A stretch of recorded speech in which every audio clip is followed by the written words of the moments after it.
Bonjour, on se retrouve sur le cours Windows pour un nouveau chapitre et l'avant-dernier de cette playlist sur les réseaux. Et on va retrouver comme ça 4-5 séances pour un petit peu faire le tour du sujet. Et on va commencer par parler des interfaces réseau. Mais avant tout, on va voir ensemble un petit peu comment que ça se passe au niveau de la connexion Internet. Je vous montrerai comme ça quelques commandes dans le terminal pour que vous puissiez notamment tester votre connexion et voir si vous pouvez par exemple interroger un site web. Ça va être un bon outil de vérification finalement de l'état de votre connexion. Première chose qu'un utilisateur va faire, on va faire les choses étape par étape, c'est pour ça qu'on aura ça en plusieurs séances. On va retrouver sur l'interface ici, directement en bas à droite de l'écran, généralement une icône qui fait référence à la connexion internet que nous avons. Donc moi ici c'est une connexion filaire. Quand vous avez une connexion filaire, c'est évidemment le plus pratique. Vous branchez un câble Ethernet qui relie votre ordinateur à votre box internet ou au routeur, et ce qui effectue directement la connexion. C'est rapide, c'est le plus pratique.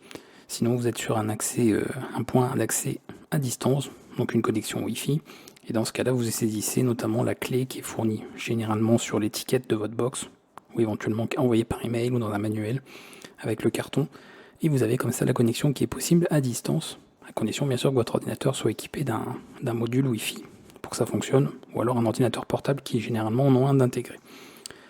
Une fois que la connexion est faite, on peut vérifier l'état, donc si on passe par cette icône, un simple clic sur celle-ci nous indique réseau connecté, pas de souci. Et on peut sinon passer par les paramètres, donc je rappelle la touche Windows plus I comme paramètre, et on va tomber directement sur l'état du réseau qui est ici en indiquant voilà, différentes informations. Donc là on est sur Ethernet, réseau public. On fera de toute façon le détail un petit peu de tout ça aussi dans cette séance et dans les prochaines. Nous on va tester, vérifier en ligne de commande, sans passer par un navigateur par exemple et aller sur un site web, voir si on a une connexion effectivement qui est fonctionnelle, qui est utilisable. Donc on va passer par le terminal et on va utiliser une première commande pour voir ça. Donc, des commandes PowerShell, je vous épargnerai des commandes plus anciennes, mais qui seraient équivalentes pour certaines. Mais nous on va utiliser test connection. Et ensuite, vous spécifiez une adresse IP ou alors tout simplement le nom de domaine d'un site que vous connaissez. Et ensuite vous pourrez comme ça vérifier un petit peu si on peut interroger ce dernier et s'il y a bien une communication qui s'effectue. Donc j'exécute la commande. On a quelques paquets qui sont envoyés, donc on ping en fait tout simplement à cette adresse, on voit que ça communique bien, donc la connexion est parfaitement opérationnelle. Si vous deviez, ça concerne plus les gens qui connaissent, vérifier une connexion particulière sur un numéro de port en particulier, on a aussi une commande pour ça, qui n'est pas test connection mais test net connection. Passer computer name. Voilà, parce qu'il a eu du mal il a pris un petit temps avant de me le mettre. On va mettre ça. Quoique non. Et de voir par exemple si ça communique bien sur le port. On va prendre le port, justement par défaut ici, port 80. Et on peut vérifier si le test est bon. Donc ça prend un petit moment. Et après vous aurez comme ça un petit rapport qui nous indique donc l'adresse à laquelle on veut communiquer, le numéro de port, et ensuite si bien, le test a été effectué avec succès ou non. Donc là true, donc c'est bon, ça fonctionne, il n'y a pas de problème. Voilà, comme ça vous avez un petit rapport qui peut servir à quelques petites commandes comme ça. Bon, ça c'est ce que je voulais vous montrer pour la connexion. Nous maintenant on va regarder au niveau des interfaces. Quand on parle d'interface réseau, d'adaptateur, on parle évidemment du matériel que vous avez, c'est-à-dire la carte réseau qu'on retrouve directement sur notre machine. Et on peut donc vérifier ça. Enfin, clic droit ici, gestionnaire de périphérique. Voilà, carte réseau.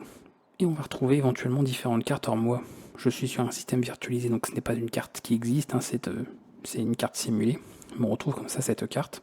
Et on peut la retrouver également dans les paramètres si on veut, avec les différents accès que nous avons. Donc généralement de l'accès filaire, on va voir ça ici.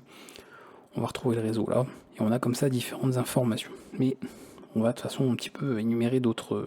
On va regarder un petit peu sur d'autres choses aussi, pour voir comment on peut vérifier ces informations ailleurs. Alors Windows a évolué, donc pas mal d'outils étaient sur des vieilles interfaces qui petit à petit ont été remplacés par toute l'interface et des paramètres. On retrouve maintenant quasiment la totalité des informations, des options, etc. Mais parfois on vous renvoie quand même vers les anciens outils, notamment ici le centre de réseau et partage, qui peut renvoyer donc sur l'ensemble concernant de la configuration réseau, configuration de partage, des choses qu'on verra un petit peu plus tard aussi. Donc on peut comme ça être renvoyé un petit peu sur tout. Nous, ce qui nous intéresse, c'est d'aller voir les options d'adaptateur, puisque c'est ça finalement l'interface. Et vous voyez qu'on retrouve le fameux donc Intel Pro qui est ici, Vous aurez évidemment autre chose, hein, suivant ce que vous avez sur votre machine. Et à partir de là, bon, quand on clique dessus, vous voyez qu'on a différentes options qui s'activent. Donc on peut notamment désactiver le périphérique, le réactiver, etc. On peut vérifier s'il y a évidemment des erreurs, faire un petit diagnostic sur ce dernier. On peut le renommer, et ainsi de suite, modifier les paramètres. Sinon, directement, vérifier toutes les infos qu'on a ici. Donc là, on a accès à nouveau à pas mal de paramètres qu'on a pu voir avant.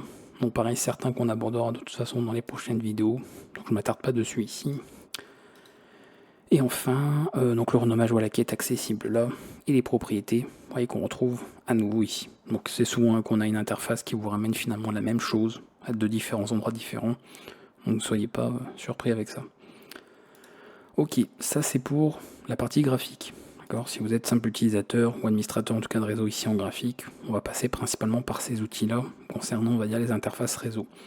Si on veut voir ça au niveau de la ligne de commande, parce que ça peut être utile bien sûr de voir ça, donc on va pouvoir faire tout ce qui est faisable graphiquement, mais ici en console, et on va commencer par quelques commandes qui vont nous servir. Déjà celle qui va permettre de récupérer bien, la fameuse liste des adaptateurs réseau, donc de nos cartes réseau. On va faire get net adapteur, c'est tout attaché. Et on retrouve, comme vous voyez, je peux le formater en liste, qu'on ait un peu plus d'informations notées. Et vous voyez qu'on retrouve bien les différentes informations qui pourraient servir pour voir à quoi ça correspond. Et l'information qui va vous intéresser vous le plus, enfin en tout cas, c'est évidemment le nom, ce qui permet de l'identifier et éventuellement de servir de ça. On peut aussi se servir de son indice, son numéro, et ensuite le statut en lui-même de l'interface, est-ce qu'elle est active ou non. Donc il y a des choses comme ça qui sont intéressantes en tout cas à avoir comme info et qu'on peut retrouver. Rappelez-vous au niveau de la partie graphique, on avait vu comment renommer ce dernier. Donc moi par Ethernet, je pourrais me dire bon, c'est pas forcément clair. Surtout si plus tard on a plusieurs cartes réseau, on aurait Ethernet 1, Ethernet 2. Vous voyez, ce serait pas forcément très explicite. Donc si on veut, on peut renommer ça. On va faire rename net adapteur. Donc on va repartir toujours sur un peu ces mêmes commandes, parce qu'elles sont issues du même module. Et ensuite, on va reprendre le nom d'avant. Bon, c'était Ethernet. Et ensuite, on va mettre le nouveau nom. Donc ça va vous faire penser à d'autres commandes qu'on a vues dans des séances précédentes, avec ces attributs name, new name. Et je vais l'appeler principal, parce que de toute façon, j'ai pas grand chose ici. Je vais mettre filaire.